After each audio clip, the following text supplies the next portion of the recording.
கோவை அருகே பைபாஸ் சாலையின் தடுப்பு சுவரில் மோதி மேம்பாலத்தில் வேன் கவிழ்ந்து விபத்து. அந்தரத்தில் தொங்கிய வேன் அதிர்ஷ்டவசமாக உயிர் தப்பிய மதுபோதையில் இருந்த ஓட்டுநர். கோவை மாவட்டம் கருமத்தப்பட்டி காவல் நிலையம் அருகே பைபாஸ் சாலையின் தடுப்பு சுவரில் மோதி வேன் கவிழ்ந்தது. இதில் அதிர்ஷ்டவசமாக போதையில் இருந்த ஓட்டுநர் உயிர் தப்பினார். பெங்களூருவிலிருந்து பொள்ளாச்சிக்கு தென்னை மட்டை ஏற்றிக்கொண்டு வேன் வந்து கொண்டிருந்தது. அந்த வேனில் ஓட்டுநர் மது அருந்திவிட்டு வேனை ஓட்டி வந்துள்ளார். இந்த நிலையில் இன்று காலை கருமத்தப்பட்டி காவல் நிலையம் அருகே பைபாஸ் சாலையின் மேம்பாலத்தில் வரும்போது அதிவேகமாக வந்து மேம்பாலத்தின் தடுப்பில் மோதியுள்ளார். இதில் சுமார் 40 அடி உயரமுள்ள மின் விளக்கு கம்பம் விழுந்து சர்வீஸ் சாலையில் கீழே விழுந்தது.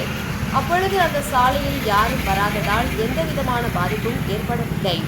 மேலும் அந்த வேன் பாலத்தின் தடுப்பு சுவற்றில் சுமார் 100 மீட்டருக்கு இழுத்து வந்து மேம்பாலத்தில் தலைகீழாக தொங்கியது. இதனால் அந்த வேனில் இருந்த தென்னை மட்டைகள் சர்வீஸ் சாலையில் விழுந்து சாலை முழுவதுமாக ஆக்கிரமித்தது.